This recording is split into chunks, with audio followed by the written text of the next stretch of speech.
Students, आज की जो वीडियो है इसमें हम पढ़ेंगे the first freedom struggle of 1857। ठीक है, बहुत इजी चैप्टर है। हिस्ट्री के चैप्टर इजी होंगे, आपको बस अच्छे से पढ़ना है इन चैप्टर्स को, ठीक है, समझ के चलना है। और देखो, आज की जो वीडियो है इसमें हम सिर्फ इंट्रोडक्टरी पार्ट पढ़ेंगे, ठीक है, बिल्कुल इंट्रोडक्शन पढ़ेंगे हम कि फर्स्ट फ्रीडम ऑफ 1857 था वो क्यों स्टार्ट हुआ, और कुछ इंपॉर्टेंट पॉलिसीज पढ़ेंगे जो ब्रिटिश गवर्नमेंट के द्वारा अप्लाई की गई। ठीक है, तो बहुत ईजी वीडियो होने वाली है, तो चलिए स्टार्ट करते हैं। सो देखो, the British east India company, मतलब जो ब्रिटिश ईस्ट इंडिया कंपनी जो थी, was come India in year 1600। ठीक है, मतलब जो ब्रिटिश ईस्ट इंडिया कंपनी थी वो भारत कब आई थी? 1600 में आई थी। ठीक है, 1600 में आई थी। ठीक है, ब्रिटिश इंडिया कंपनी क्या है? ब्रिटिशर्स की ही कंपनी है। ओके, ठीक है, तो इंडिया आए थे 1600 में। क्यों आए थे? Only for trade purpose. ठीक है, मतलब सिर्फ ट्रेड पर्पस के लिए, ठीक है, व्यापार के काम से। ठीक है, इसी काम से मतलब बिजनेस करने आए थे, सीधी सी बात। तो इसके बाद देखो देखो इसके बाद नेक्स्ट पॉइंट है, to obtain more and more profit britishers are ready to illegal methods. ठीक है, इसका मीन कुछ यूँ है कि जो ज़्यादा से ज़्यादा प्रॉफिट कमाने के लिए जो ब्रिटिशर्स थे वो कहते हैं इलीगल मेथड्स को अपनाने के लिए भी तैयार थे। ठीक है, प्रॉफिट कर रहे थे, बिजनेस कर रहे थे, तो बिजनेस में देखो इलीगल मेथड्स भी कर सकते थे वो, ज़्यादा से ज़्यादा प्रॉफिट कमाना था। ठीक है, उस वक्त कोई गवर्नमेंट भी नहीं थी। ठीक है, बहुत पहले की बात है, 1600, सोचो 1600 की बात है। इसके बाद देखो, Surat is the Britishers first trade center. ठीक है स्टूडेंट, मतलब जो सूरत था ना वो ब्रिटिशर्स का पहला ट्रेड सेंटर था। ठीक है, वहीं से उन्होंने व्यापार शुरू किया था। इसके बाद देखो, एंड लेटर ऑन, मतलब बाद में, stabilised many trade centres in Bharuch, Ahmedabad, Agra, Machilipatnam, Madras, Calcutta, Bengal and Mumbai. ठीक है, उसके बाद क्या हुआ, कंपनी ने कई सारे ट्रेड सेंटर्स यहाँ पर भी एस्टेबलाइज किए। ठीक है, इन सारी जगहों पे। इसके बाद देखो देखो उसके बाद क्या हुआ, इन द ईयर 1757, मतलब 1757 में जो ईस्ट इंडिया कंपनी थी ना उसने नवाब ऑफ बंगाल को हरा दिया था इन द वॉर। ठीक है, मतलब वॉर किया, मतलब लड़ाई की, युद्ध किया, तो उसमें क्या हुआ, ईस्ट इंडिया कंपनी ने, ब्रिटिशर्स ने नवाब ऑफ बंगाल को हरा दिया। ठीक है, इसे बैटल ऑफ पलासी के नाम से भी जाना जाता है। ओके, कब हुआ था? 1757 में। इसके बाद देखो, इन द ईयर 1764 में क्या हुआ, कंपनी फाउट, मतलब कंपनी ने एक और वार लड़ा बुक्सार में, है ना, एंड आल्सो विंस इट, मतलब उन्होंने वो भी जीत लिया। ठीक है, इसे बैटल ऑफ बुक्सार के नाम से जाना जाता है।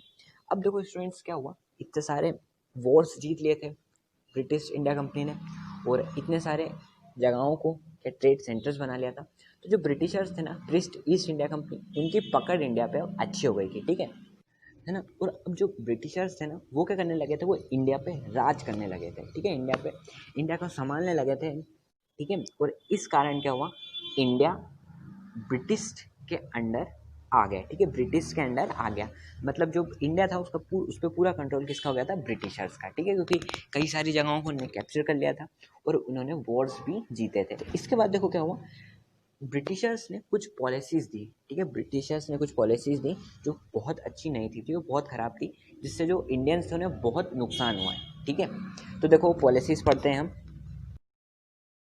जो फर्स्ट पॉलिसी थी वो थी द पॉलिसी ऑफ लगान। ठीक है, लगान की पॉलिसी। अब देखो ये क्या है, आपने एक मूवी भी देखी होगी लगान, उससे रिलेटेड है ये। क्या है, farmers pay the tax where he is growing crops. ठीक है, ठीक है, तो देखो इसका मीन कुछ यूँ है कि जो फार्मर्स होंगे उन्हें टैक्स देना पड़ेगा जिस ज़मीन पे वो क्रॉप्स उगा रहे होंगे। ठीक है, मतलब जिस जगह पे क्रॉप्स उगा रहे हैं उसके लिए भी उन्हें पैसा देना पड़ेगा। ठीक है, ये भी काफ़ी अच्छी पॉलिसी नहीं।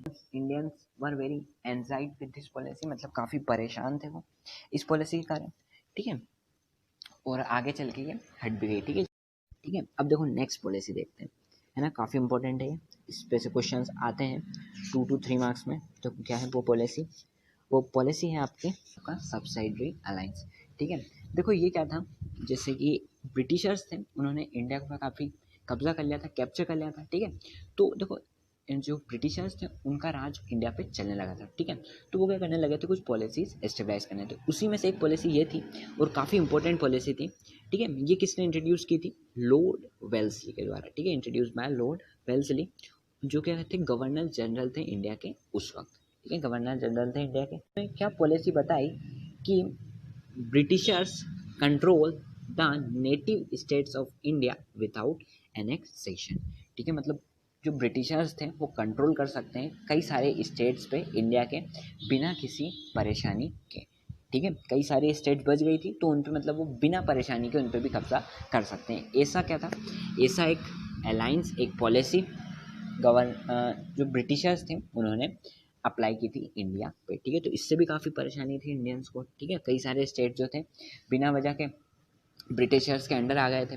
ठीक है, और काफ़ी जुल्म हो रहे थे इंडियंस पे। इसके बाद देखो जो नेक्स्ट पॉलिसी है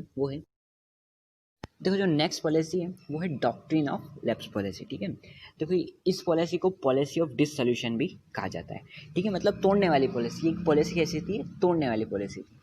इसमें देखो क्या था, Britishers have banning the right to adopt a successor of those native ruler who had no higher, यानी कि रियल सन। इसका मीनिंग समझो, मतलब जो ब्रिटिशर्स थे उन्होंने बैन कर दिया था, पूरी तरह प्रतिबंध लगा दिया था एडॉप्ट करने के एक सक्सेसर को। ठीक है, यानी कि एक सौतेले बेटे को एडॉप्ट करने का उन्होंने क्या कर दिया था, बैन लगा दिया था, प्रतिबंध लगा दिया। ठीक है, आप किसी दूसरे बेटे को एडॉप्ट नहीं कर सकते ऑफ थोज नेटिव रूलर, उस रूलर को जिसके पास कोई रियल सन नहीं है। ठीक है, जिनका रियल लड़का नहीं है, उनको क्या था, उनको एक ऐसा बैन था कि वो किसी दूसरे बेटे को एडॉप्ट नहीं कर सकते।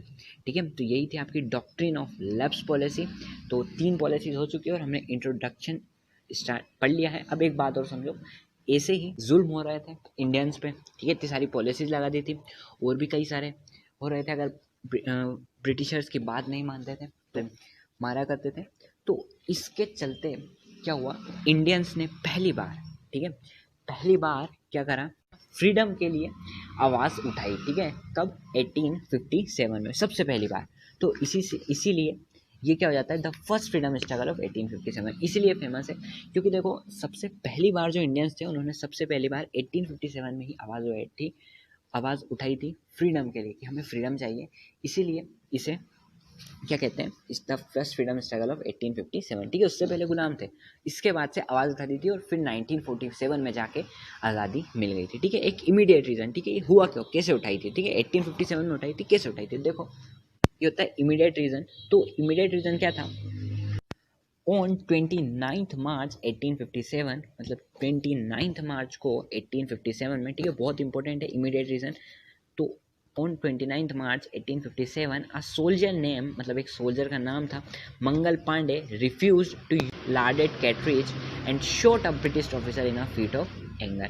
ठीक है, मतलब कि जो मंगल पांडे थे उन्होंने क्या करा था, मना कर दिया था लार्डेड कैटरेज, एक बंदूक में जो गोलियां भराती है उससे रिलेटेड होती है।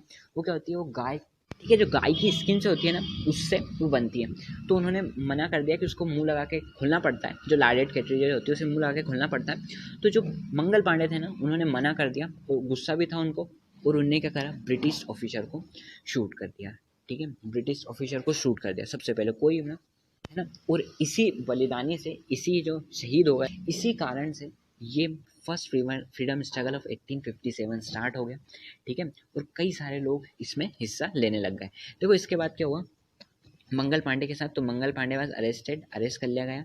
ठीक है, और उन्हें एंड एग्जीक्यूटेड ऑन 8 अप्रैल 1857। ठीक है, मतलब कि उन्हें एग्जीक्यूटेड यानी कि उन्हें फांसी दे दी गई 8 अप्रैल 1857 को। ठीक है, सबसे पहले इंसान थे Mangal Pandey, was the first person to sacrifice his life in the revolt. ठीक है, 1857 का रिवोल्ट स्टार्ट हो गया था, और उसमें सबसे पहले ऐसे इंसान थे जिन्होंने अपनी जान गंवाई थी। ठीक है, तो देखो ये था एक इमीडिएट रीज़न। ठीक है स्टूडेंट्स, है ना। लेकिन स्टूडेंट्स देखो 1857 का जो फ्रीडम स्ट्रगल था ये शुरू भी हो गया था, लेकिन काफ़ी सारे जो लोग थे वो भी आए थे, उन्हें हम आगे पढ़ेंगे भी। लेकिन क्या हुआ, ये फेल भी हो गया। ठीक है, ब्रिटिशर्स को इंडिया से भगाने का जो काम था वो अचीव नहीं कर पाए थे, तो इसीलिए जो स्ट्रगल था ये फेल भी हो गया था। ठीक है, अब देखो ये फेल क्यों होता है, हम इसके कारण देखेंगे। ठीक है, reasons of failure for the freedom struggle. देखो इसके कारण क्या है,